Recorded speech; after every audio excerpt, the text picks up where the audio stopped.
بسم اللہ الرحمن الرحیم۔ السلام علیکم، امید کرتا ہوں کہ آپ خیریت سے ہوں گے۔ میں ہوں آپ کا ہوسٹ نعمان خان اور آپ دیکھ رہے ہیں ہمارا یوٹیوب چینل ٹرینڈنگ ٹوڈے۔ اچھا، دیکھا جائے تو 9 مئی واقعات کی مذمت جو ہے وہ آج تک چل رہی ہے، سیم وہی سکرپٹ دہرایا جا رہا ہے۔ آج پاکستان تحریک انصاف کے کچھ رہنماؤں نے جو ہے وہ 9 مئی واقعات کی مذمت کی ہے اور پاکستان تحریک انصاف اور سیاست چھوڑنے کا جو ہے وہ اعلان کیا ہے۔ کاش یہ مذمت تب کی جاتی جب پاکستان کو توڑا جا رہا تھا، کاش یہ مذمت تب کی جاتی جب پاکستان کو IMF کے پاس بھیجا جا رہا تھا، کاش یہ مذمت تب کی جاتی جب پاکستان کے اداروں کو تباہ کیا جا رہا تھا، کاش یہ مذمت تب کی جاتی جب پاکستان کو سود کے دلدل میں پھنسایا جا رہا تھا۔ یہ مذمت تب کی جاتی تو پتہ نہیں پاکستان آج کہاں سٹینڈ کر رہا ہوتا۔ 1990 سے لے کر آج تک جتنی بھی نیوز اٹھا کے دیکھ لیں، سب اچھے کی رپورٹ بتائی جا رہی ہے۔ ہمیں جو ہے اصل حقائق سے دور رکھا جا رہا ہے، اصل چہرے سے دور رکھا جا رہا ہے۔ میں نے یہیں پہ بیٹھے رہتا اسٹاک ایکسچینج کے حوالے سے ایک نیوز بریک کی تھی کہ جو انڈیکیٹر دکھائے جا رہے ہیں وہ کچھ ٹھیک نہیں، لیکن ہمارے کچھ لفافہ صافی اور کچھ ماہر معاشیات، سوری میں ان کو اب ماہر معاشیات تو نہیں کہہ سکتا لیکن ماہر منشیات ضرور کہوں گا، پیش خدمت میں اتنا آگے نکل گئے تھے کہ بار بار اس بات کا ذکر کر رہے تھے کہ آرمی چیف اور نگران حکومت کی وجہ سے جو ہے وہ انویسٹروں کا اعتماد دوبارہ سے بحال ہو رہا ہے، جس کی وجہ سے جو ہے اسٹاک ایکسچینج بہتر ہو رہی ہے۔ اور شاید اس بات کا نہ ہی آرمی چیف صاحب کو پتہ ہو، نہ ہی نگران حکومت کو پتہ ہو، لیکن میں نے آپ کو کہا ہے کہ کبھی کبھار ہم پیش خدمت میں اتنا آگے نکل جاتے ہیں کہ ہم اپنے اصل حقائق سے دور ہو جاتے ہیں۔ آج وہ تمام لفافہ صافی اور تمام ماہر منشیات جو ہے وہ اس بات کا ذکر نہیں کر رہے کہ اسٹاک ایکسچینج میں جو مندی چل رہی ہے وہ کس کی وجہ سے چل رہی ہے۔ تو دیکھا جائے تو پاکستان تحریک انصاف کی آدھی سے زیادہ لیڈرشپ جو ہے وہ جیلوں کے پیچھے ہے، اور اگر وہ جیلوں سے باہر ہوتے تو ان تمام کا ملبہ جو تھا وہ پاکستان تحریک انصاف پر ڈال دیا جاتا۔ لیکن خیر یہ سارا کچھ تو چلتا رہے گا، لیکن میری نیوز کیا، ان کی تفصیلات کیا ہیں، پہلے اس پہ بھی نظر ڈال لیتے ہیں۔ ہماری آج کی جو پہلی نیوز ہے وہ بیسیکلی پاکستان تحریک انصاف کے رہنما حسان نیازی صاحب کے حوالے سے۔ پاکستان تحریک انصاف کے رہنما حسان نیازی کا عام انتخابات میں حصہ لینے کا فیصلہ۔ حسان نیازی کی والدہ کا کاغذات نامزدگی پر دستخط کی اجازت کے لیے ہائی کورٹ سے رجوع۔ اچھا، حسان نیازی جو ہے وہ اس ٹائم منظر عام پر نہیں ہے، ملٹری کسٹڈی میں ہے، اور دیکھا جائے تو ان کی والدہ نے جو تھا وہ ہائی کورٹ سے رجوع بھی اس لیے کیا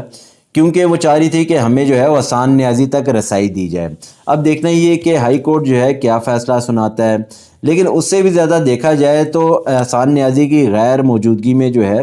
وہ ان کی والدہ کیا ان کے کاغذات جو ہیں وہ الیکشن کمیشن میں جمع کروا پائیں گی یا نہیں۔ اب دیکھنا یہ کہ کیا الیکشن کمیشن جو ہے وہ حسان نیازی کی غیر موجودگی میں ان کے کاغذات جو ہیں کیا جمع کرے گا یا نہیں۔ اور اس کے بعد جو تھا وہ اس کی نیوز کیا ہے، پہلے اس کی ڈیٹیل سے آپ کو آگاہ کرتے ہیں۔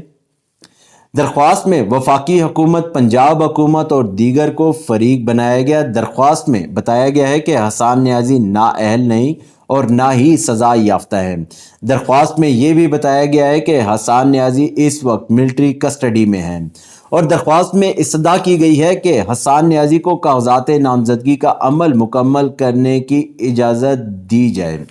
اور میں نے آپ کو کہا ہے کہ آنے والے وقت میں بتائے گا کہ کیا ہائی کورٹ جو ہے ان کی والدہ کو حسان نیازی تک رسائی دے پائے گا یا نہیں۔ اور دیکھنا یہ کہ آنے والے وقتوں میں جو ہے کیا الیکشن کمیشن حسان نیازی کی غیر موجودگی میں ان کے کاغذات کیا جمع کرے گا کیا نہیں۔ اور اس کے بعد جو تھا ہماری ایک بڑی زبردست انٹرسٹنگ نیوز ہے، وہ یہ ہے کہ نواز شریف نے NA-15 سے کاغذات نامزدگی حاصل کر لیے۔ اب یہاں پہ دیکھنا ہے کہ یہ قانون کیا کہتا ہے کہ کیا کسی کینڈیڈیٹ کی غیر موجودگی میں جو ہے وہ الیکشن کمیشن اس کے کاغذات جمع کر سکتا ہے یا نہیں۔ اور دوسری سائڈ پہ جو ہے قانون میں یہ بھی دیکھنا ہوگا کہ کیا کوئی نااہل جو ہے وہ اپنے کاغذات جو ہے وہ الیکشن کمیشن میں جمع کر سکتا ہے یا نہیں۔ اب دیکھنا یہ کہ کیا یہ جو تلوار لٹکائی گئی تھی نواز شریف صاحب کے سر پر، کیا یہ ابھی تک لٹک رہی ہے یا نہیں، کیا ادارے جو ہے اب بھی جو ہے وہ نواز شریف صاحب کو ریلیف فراہم کریں گے یا نہیں، یہ تو آنے والا وقت بتائے گا۔ لیکن خیر میں نے آپ کو کہا نا کہ اس ٹائم دیکھا جائے تو نواز شریف صاحب نے جو ہے وہ NA-15 کے کاغذات جو ہے وہ حاصل کر لیے ہیں۔ اور اس کے بعد جو ہماری اگلی نیوز ہے وہ بیسیکلی پاکستان تحریک انصاف کے رہنما اسد کیسر صاحب کے حوالے سے۔ سابق سپیکر قومی اسمبلی اسد کیسر کی رہائی کا حکم نامہ جاری۔ ڈپٹی کمشنر سوابی نے عدالتی حکم پر 3 MPO کا آرڈر واپس لے لیا۔ میں نے آپ کو پہلے ہی بتایا تھا کہ یہ 3 MPO کا جو قانون ہے یہ بیسیکلی اپنے مفاد کے لیے استعمال کیا جاتا ہے، سیاسی انتقام کے لیے استعمال کیا جاتا ہے۔ اب یہاں سے آپ اندازہ لگا لیں کہ شیر عبد المروت صاحب جو تھے ان پر کسی قسم کا کوئی بھی کیس نہیں تھا، نہ ہی کرپشن کا تھا، نہ ہی FIA سے جو تھے وہ FIA میں مطلوب تھے، نہ ہی 9 مئی واقعات میں مطلوب تھے۔ اس کے باوجود جو تھا وہ ان کو 3 MPO کے تحت ان کو گرفتار کیا گیا، پھر اس کے بعد جس طرح کا ان کے ساتھ برتاؤ کیا گیا وہ بھی سب کے سامنے ہے۔ اب یہاں سے آپ اندازہ لگا لیں کہ اسد کیسر صاحب پہ جو تھا کسی قسم کا کوئی بھی کیس نہیں تھا، لیکن اس کے باوجود جو تھا ان کو 3 MPO کے تحت گرفتار کیا گیا۔ اور اس کے بعد جو تھا وہ ڈپٹی کمشنر سوابی نے جو تھا وہ ایک حکم نامہ جاری کیا تھا۔ اس حکم نامے میں بتایا گیا ہے کہ ملزم امن و امان میں خلل نہیں ڈالے گا، یہ اب جو ہے ایک آرڈر جاری ہو رہا ہے۔ اور اس کے بعد ڈپٹی اسپیکر کے حکم نامے میں یہ بھی بتایا گیا ہے کہ ملزم صوبائی حکومت کی جانب سے SOP پر عمل درآمد کے پابند ہوں گے۔ اور مزید بتایا گیا ہے کہ ملزم اداروں کے خلاف مہم اور نعرے نہیں لگائیں گے۔ اچھا دیکھا جائے تو ڈپٹی کمشنر صاحب کو چاہیے تھا کہ یہ پہلے احکامات جاری کرنے ہوتے ہیں، نہ کہ گرفتار کرنے کے بعد جب عدالتیں آپ کو پریشر ڈالتی ہیں کہ آپ یہ 3 MPO کا جو ہے وہ قانون واپس لیں ورنہ آپ کے خلاف جو ہے کارروائی ہوگی، تب جو ہے آپ اس طرح کا آرڈر جاری کر رہے ہیں۔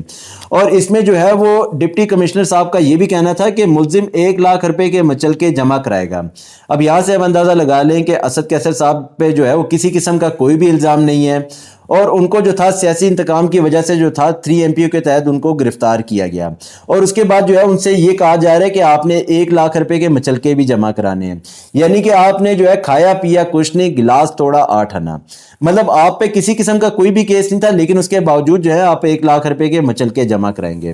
اور اس کے بعد جو تھا وہ ڈپٹی کمشنر نے جو تھا وہ ایک حکم نامے میں یہ بھی بتایا کہ ملزم اگر دیگر کیسز میں مطلوب نہ ہو تو مردان جیل سے رہا کیا جائے۔ اچھا اس کے علاوہ بھی اگر کسی قسم کا اور کوئی کیس تھا پہلے آپ پوچھ تو لیتے۔ اور مزید جو تھا وہ ایڈوکیٹ جنرل آفس نے ڈپٹی کمشنر ثوابی کا حکم نامہ عدالت میں پیش کر دیا۔ اب یہاں پہ عدالتوں کو چاہیے کہ وہ سٹینڈ لے اور اس بات پہ جو ہے وہ قانون لاگو کریں کہ اگر 3 MPO کے تحت کسی بھی رہنما کو گرفتار کرنا ہوا تو پہلے آپ کو عدالتوں کو جو ہے وہ آگاہ کرنا پڑے گا، اس کے بعد جو ہے آپ 3 MPO کے تحت کسی بھی رہنما کو جو ہے گرفتار کر سکتے ہیں۔ میں نے آپ کو کہا نا کہ یہاں پہ دیکھا جائے تو کسی کا بھی منہ دل کرتا ہے وہ کسی کو بھی جو ہے 3 MPO کے تحت گرفتار کر لیتا ہے۔ اب آپ یہاں سے اندازہ لگا لیں کہ پچھلے دنوں جو تھا شیر عبد المروت صاحب کو گرفتار کیا تھا، پہلے جو اس کے بعد اس سے پہلے جو تھا یہ اسد کیسر صاحب کو گرفتار کیا گیا، اس سے پہلے دیکھا جائے تو پاکستان تحریک انصاف کے کتنے رہنماؤں کو جو تھا وہ 3 MPO کے تحت گرفتار کیا گیا، پھر ان کے ساتھ کیسا سلوک کیا گیا وہ بھی سب کے سامنے ہے۔ میں نے آپ کو کہا نا کہ یہاں پہ عدالتوں کو صرف اور صرف چاہیے کہ یہ 3 MPO کے تحت یہ 3 MPO کا جو قانون ہے یا تو اس کو ختم کر دیا جائے یا اس پہ جو ہے اتنی سختی کر دی جائے کہ اگر کسی رہنما کو 3 MPO کے تحت گرفتار بھی کرنا ہو تو پہلے عدالت کو جو ہے آگاہ کیا جائے اور اس کے بعد جو تھا وہ ان کو گرفتار کیا جائے۔ اور اس کے بعد جو ہماری اگلی نیوز ہے وہ بیسیکلی فیض آباد کے حوالے سے، فیض آباد دھرنا کمیشن کا فیض حمید کو چند روز میں بلانے کا فیصلہ، اور یہ بڑی کوئی انٹرسٹنگ نیوز ہے۔ اب یہاں پہ دیکھا جائے تو اس ٹائم سپریم کورٹ جو ہے وہ اپنے آپ کو یہ شو کروانے کی کوشش کر رہی ہے کہ ہم جو ہے سب سے زیادہ اعلیٰ ہیں، سب سے زیادہ سپریم ہیں، ہم پاورفل ہیں، لیکن اب دیکھنا ہے کہ کیا وہ پاور کا استعمال کر پائیں گی یا نہیں۔ لیکن دیکھا جائے تو فیض آباد دھرنے کے حوالے سے میں نے آپ کو پہلے ہی بتایا تھا کہ جسٹس قاضی فائز صاحب جو ہیں وہ اس کیس میں کافی انٹرسٹ شو کروا رہے ہیں،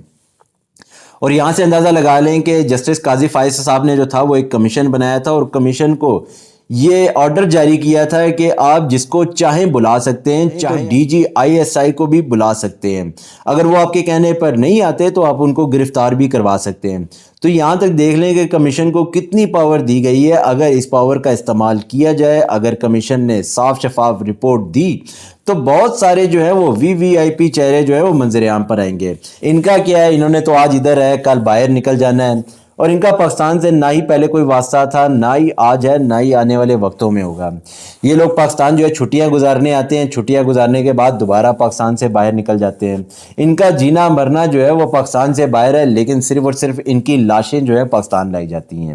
نہیں خیر، میری نیوزیں جو تھی آج تک یہیں تک تھی۔ آپ اپنا خیال رکھیے گا، آپ سے پھر ملاقات ہوگی، ہمارے چینل کو جو ہے سبسکرائب کرتے رہیے گا۔